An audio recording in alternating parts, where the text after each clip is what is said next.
right, we're going to get rolling here. Get this one going too. 2, 1. All right, I think we're live here. So, hey everybody, this is Glenn from Thrive After 50, and I welcome you to another Monday night live session with me. And I do appreciate when you do share this with other people, especially those that you think might benefit from this. Tonight's topic is on vitality. You know, what is it? How do we get more of it in our lives? Do we really even understand what it is here? You know, it sounds like something we need more of, don't you agree? You know, everybody wants more vitality, but I think a lot of us associate vitality with energy, you know, and energy is different. Energy is different here. Energy is kind of what we can do with our body. It's generating energy from within. It's chemical. It's muscular. It's, you know, energy for our brain. It does ignite us here a little bit, but you know, I believe that vitality goes deeper than that. You know, and we'll touch upon that. I'll give you a definition later for it, but you know, I think some people just think vitality as being a fancier name for energy. You know, hey, I don't know. I know I've used them interchangeably in the past, but as I've dug further into it, I've discovered that vitality goes a lot deeper than that. It's more all-encompassing. It's more all-inclusive of our entire lives, I believe. You know, I think it's more wholesome. But you know, what's interesting is that the definition of vitality has been very elusive to a lot of people. You know, for example, marketers and some of the large corporations have kind of stayed away from that term vitality because they don't know how to really define it here too much. You know, is it just an energy drink? Is it something that gives you a buzz from the caffeine in it? Is it coffee? Is that where your vitality comes from? Well, I don't think that's the case myself. Again, and I'll get more into that. You know, pursuing vitality has been something that goes back a long ways. Was it Ponce de Leon that came overseas to try to find the fountain of youth here? You know, everybody's always wondered that fountain of youth, that energy, that vitality, you know, that gives them life here. I remember watching as a kid one of the Twilight Zones where there was a couple old decrepit people who were nearing the end of their lives and felt like they hadn't lived, and they, you know, Rod Serling stuff here, they made a deal with the devil that if they could reclaim their, you know, they'd give their souls for that vitality, for that youth and stuff. And it didn't end up being a good trade. If you ever saw that Twilight Zone, it was kind of cool here, you know, but very eye-opening here as well. So, you know, is vitality just, is it a feeling? Is it an attitude? You know, I think it's yes. I think it's all of those to a large extent here.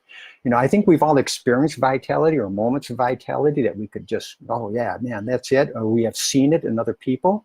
You know, I'm sure you've seen out on the dance floors, some people just having a good old time joining, dancing, kicking up their heels and just having the time of their life out there. You can just see the vitality flow from them, their enjoyment of what they're doing, so on and so forth.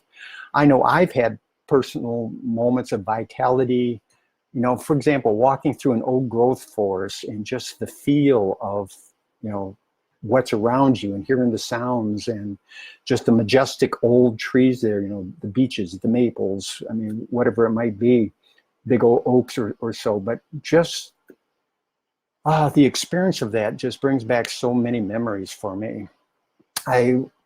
One moment where I really experienced vitality in my past too was back in the 70s. I hiked a couple 100 miles of the Appalachian Trail, and I was up in Maine hiking through, and I was by myself at this time, hiking through an overgrown area. In fact, the weeds were, you know, not the weeds, the underbrush was probably as tall as I was, almost head high anyway, and I'm walking through this area here, and it was raining, a light rain, And again, I'm by myself, so I'm very accustomed and in sync with the sounds of what's going on, and I'd been doing this for a while. So, but anyway, so I'm hearing the little pitter patter of the rain on the leaves there, and it was just so soothing and make me feel so good. And then I heard the hermit thrushes. There must have been 7 or 8 of them in the area here. And they just had, I don't know if you know what a hermit thrush sounds like, but it's got like a flute-like sound. And just hearing these from the underbrush all over the place, it felt so ethereal to me. Like I was such a blessed moment, one that I'll remember the rest of my life. But man, that was for me, it really experienced the vitality and connection with life here. And to a large extent, that to me is part of the definition of vitality. And to know what vitality is, we also have to know what it isn't. I think that's just as important. You look at the couch potato or something, or the person in the recliner who, doesn't want to get up, doesn't want to do anything, that is so invested in just kicking back and doing nothing that, I'm sure we've all had experience of trying to pry some up out of the chair at those times, and it's just next to impossible. And or being antisocial, not wanting to go out and go out and explore, do things. That is not having vitality. Or letting yourself get out of shape, especially after a lifetime of not exercising or being behind a desk or on a computer or things like that. It's trying to get those rusty parts moving again, and it's harder, you think, to try to get moving than just to be who you are and stuff. But, that's just a recipe for disaster. I think we all know or are beginning to understand here how important energy or our health is to us here. And what we eat, how we fuel our bodies, that's all really, really important to that. And vitality for me just isn't only being in good shape and being physically active, necessarily, or just being in great shape. It doesn't, there's marathoners, there's people with 6-pack abs that, for a lot of them, that's a crutch to go to the gym and work out and just kind of escape. And that doesn't mean they have vitality. They might be in great physical shape here and have lots of energy and in some certain ways, but you still got the head, you got the heart, you got the mind, all this stuff that is part of vitality as well, as opposed to just energy. Now you look at some people of the past, the Stephen Hawkings, the Stevie Wonders, the Helen Kellers, people like that who really didn't have great physical mobility here, but yet they were so vital in their life and so contributory and extending themselves out there. So I think the long and short of it is that vitality can be very difficult to define as to what it is here. And as I mentioned, a lot of corporation marketers, they I got a quote here: vitality can mean whatever you want it to mean, which is why it's a claim that the industry likes. But yet there's still, to my knowledge anyways, any vitality drinks out there. One person said it's all based on the reported experiences of the consumer. Well, all of our experiences are different, to a large extent too there. So, it's just a very difficult thing to, dictionary.com defines vitality as exuberant physical strength or mental vigor. Second one, capacity for survival or for the continuation of a meaningful or purposeful existence. And number 3, the power to live or grow. Yes, that's all part of vitality. But again, I think doesn't encompass the whole meaning of what vitality is here. And I'll explain more as we get into it. In Western cultures, vitality is often referred to as having a strong supply of physical energy, vigor, and power. Okay. I think, again, a very narrow line. Eastern cultures and endemic tribes view vitality as not just a measure of health and fitness, but as a revered life force energy that flows through and permeates all things. Well, that's saying that not only do we have vitality, but everything around us has a vital life to it. And I believe that to be true. I have actually felt it myself, and I'm sure you have too. Have you, again, the life experiences, whether it be old growth forest. I had one just recently being at the beach down in Orange Beach, Alabama. walking along, everybody had gone home. I'm a photographer, so I'm walking the beach there after sunset, but just the glow that came up on the waves that were slowly lapping the beach there, and the sand was pretty level there, so those waves were just running up a long, long ways and then reclining back, and just the patterns that were left there with the orange sky and the blue in the water and all that. Man, I'll tell you, I actually started crying. The beauty of it was so incredible, so incredible. Again, that'll be one of my experiences that I never forget. So, you know, and I do believe that water, this earth, has a vitality to it that we are all connected to a large extent. Shamanist tribes view vitality and the sustainable self that emerges a result of healing in relationship with ourselves, our family, and our community, you know, and with nature. So again, just like I talked about that.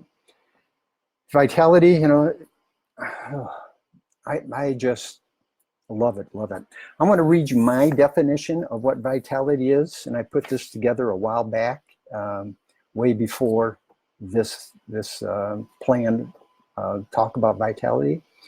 But vitality is our life force energy that emanates from the source of our being. Okay, just think about that. Vitality is our life force energy that emanates from the source of our being.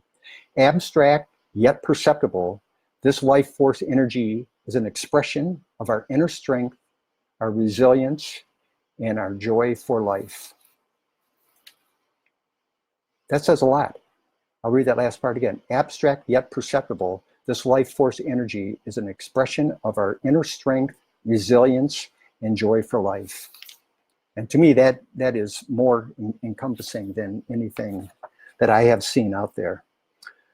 So anyway, why is vitality so important? Well, it's something that I think we need to nurture and cultivate, or else our vitality starts slipping away. Again, I just gave you some examples of, you know, the couch potato, the person who goes into depression. If you focus on things that are negative there, that's not engaging in your vitality. That's not making it bigger. That's focusing on smaller stuff and taking you in a downward spiral as opposed to up here. So we have to be careful about that, because it is a slippery slope there. It is a slippery slope, and for all of us, there are experiences that happen that just can really bring us down at times. But part of vitality is being able to shift and view your experience, asking yourself, what could be great about this? Or what might be great about this? And sometimes those answers don't come right away. Sometimes it might be a year or two down the road. Sometimes it might be a week away. Sometimes, you know, you look back and finally connect the dots, and it might be a decade early or later or so before you finally do that, where it finally comes into making sense to you as to what happened there. But it's our frame of mind, you know, it's how we view things. You know, we can't let it bring us down. We can't let it get us down and out here, because that's defeating the whole purpose there.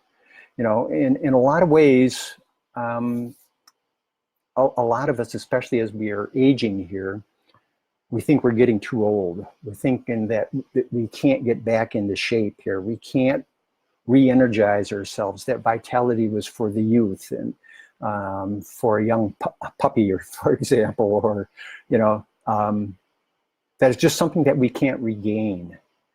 Well, I don't believe that at all. I think it is, and it's part of challenging ourselves. It's part of growing. And, you know, if we're not growing, we're dying. That's just kind of a fact of life, of all life, you know. And I think what's important for us is to continually try to grow and challenge ourselves. And we are at a point in life right now that I think we are absolutely blessed to have. For those of you who are in retirement right now, it's a time to shift and look at things differently. The last thing I want anyone doing is to sitting back in their recliner, in their sofa, not knowing what to do with themselves. We have to challenge ourselves, and we all have our own unique blessed gifts that we have. Some of us can't identify those right now, but they're there. And maybe some of your loved ones and people who know you really well can tell you what you're really blessed and good at. But that's something that we can focus on. Or maybe we just want to change altogether from what we've done in the past and try something new. That's kind of what I did. I was in the restaurant business for 31 years and decided to get into this, into the Thrive After 50, helping people age gracefully and courageously and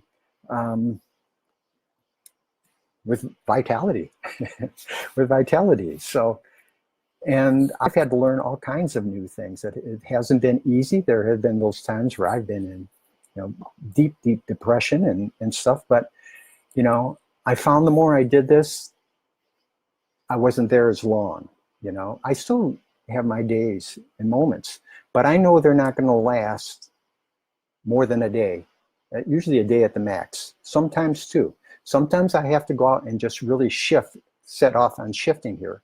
But more often than not, my downtime lasts for a couple hours and I let it flow. I let it go as opposed to trying to resist it and deal with it Kind of, how can I look at this differently? How can I look at this in a positive light, just kind of like I talked about earlier. So I think that is really, really important there, to watch what we focus on, and vitality for me, again, we've talked about the physical a bit, but it's all encompassing. It's our physical, it's our mental, it's our emotional, it's our spiritual lives. All of those is kind of that life force energy that's emanating from our source. Okay, that's our source, all of those areas here. So that's what vitality is. That's what vitality is, or I believe it to be. Okay, so how do we know when we are in feeling vitality? Well, I think we all know that to some extent, but there's also other little indicators here. I think when we're in flow, when something is just, time passes by so quickly because you're really engaged in something that you enjoy doing, that brings you peace, that is a great experience. Time just flies by. We've all had those moments there. That's called flow. That's when things are really happening here. When we're experiencing joy, when we're feeling good about ourselves, feeling in good health, when we know that we're treating our bodies right by what we eat, what we drink, how we care about ourselves, if we get enough sleep, drinking water, and I think our connection to Earth is something that so many of us, we don't do enough of that. I just don't believe that we're doing enough for that. And I'm going to give you a list of 7 ways to increase your vitality. And that's the first one that I want to point out, is to get outside. Get outside at least 20 minutes a day. Try to find a place for yourself that, your quiet space, your pleasant space, whether it be for a walk in the woods, a walk, down a trail, down a road. I mean, just whatever it might be, along the beach, wherever your quiet space. But you got to get outside, man. You got to feel those sources of vitality, the sunshine, the air, the ground, and when I'm talking about that, take off your shoes and socks sometimes. Get out on the grass, walk, feel that earth, that vitality, earth come up through you, We have some very wise souls in the trees that exist around us that are very connected to the earth.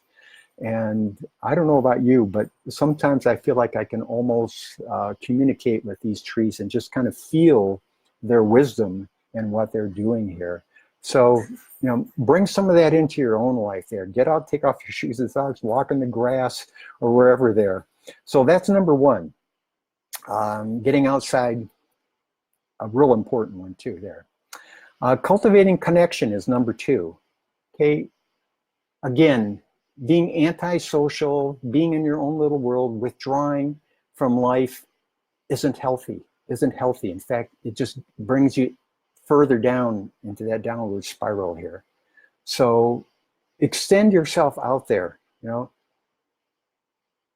Risk getting to know someone, okay?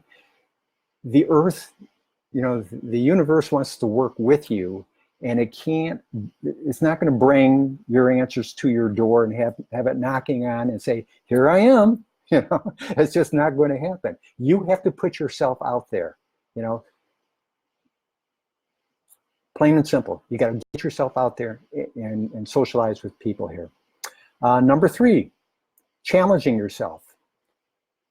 I think this is just so important. We all need to challenge ourselves in all kinds of ways, physically, mentally, intellectually, spiritually. Read, try new things, new experiences, get out there, but challenge yourself. And whether it's physical there, no pain, well, I don't like that, no pain, no gain, because that's not true there. But if it doesn't challenge you, it won't change you. That's a better way to put it there. So challenge yourself. If you're so out of shape, I'm working with an 83-year-old gal here as a personal trainer right now that I had to help her get off the ground. I had to get down and help her tie her shoes. It's just, don't let yourself get to that point here. Challenge yourself. And like she said, I walk out to the mailbox once, I can do it twice, but after that, I'm done for the day, Well, you still got to challenge yourself, Try to work up to 3 times, whether it be something simple like that. But it's so important we challenge ourselves in whatever way we need to. And I ask you to do it in all those ways, mentally, intellectually, physically, and spiritually. Okay, number 4, seeking, what I'm going to get up to 11 here. Seeking clarity. What is it that you want to do with your life? I know that's a loaded question. We've been asking ourselves, what do you want to do when you grow up, sort of thing. Well, we're getting to that point in life where we got to kind of decide here pretty soon. A lot of us are getting up in age there. What do you got, 20, 30 years left maybe or so, depending on my audience I've got out here right now. But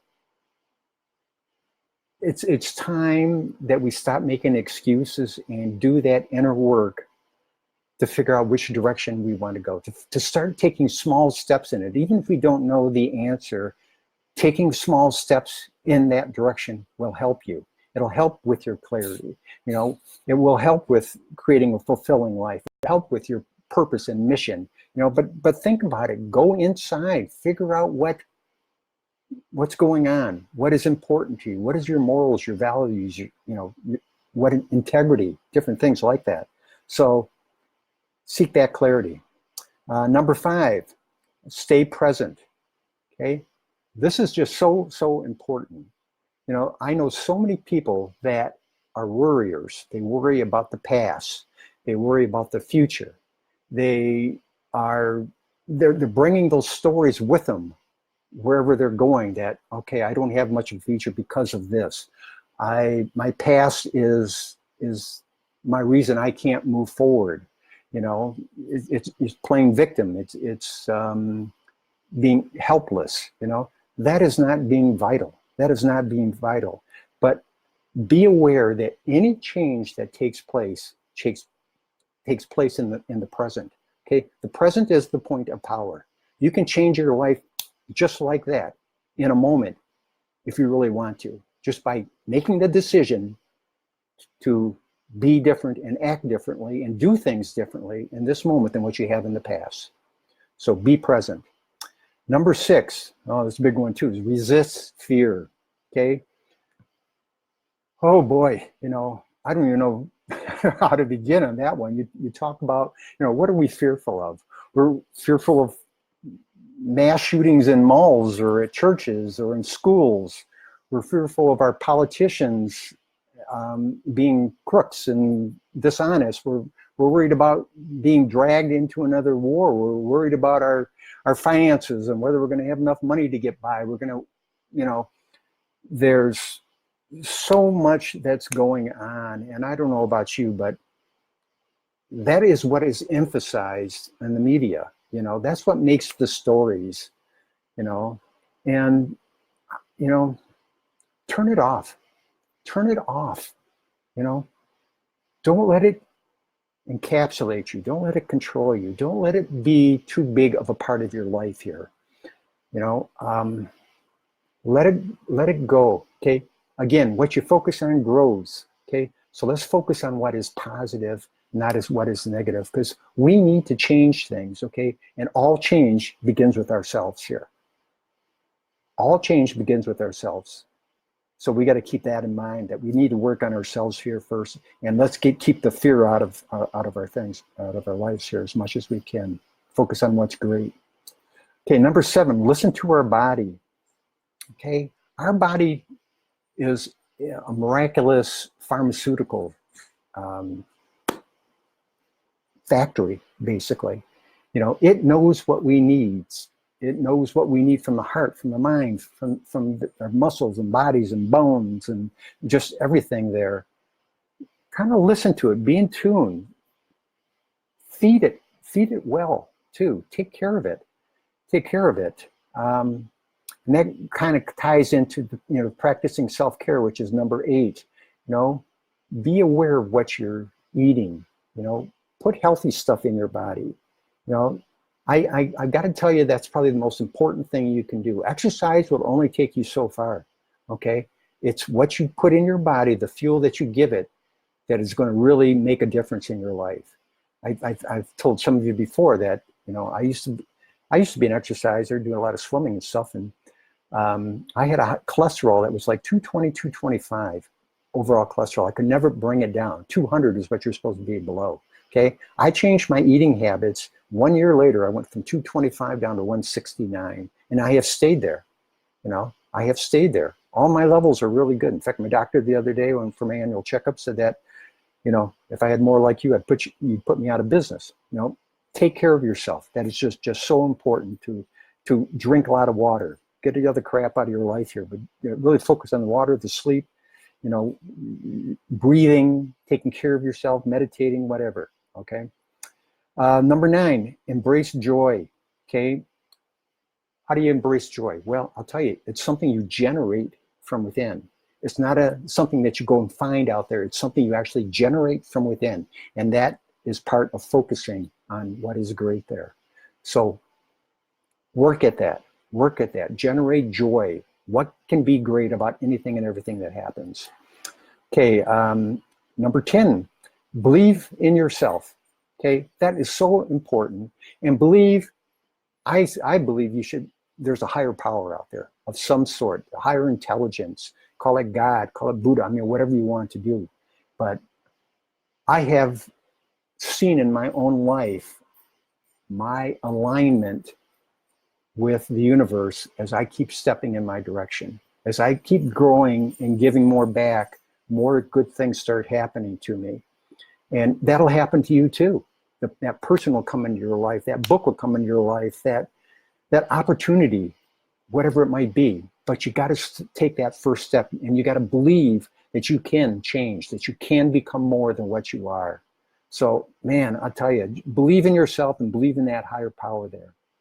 And the last one, number 11, is to cherish your freedom, okay?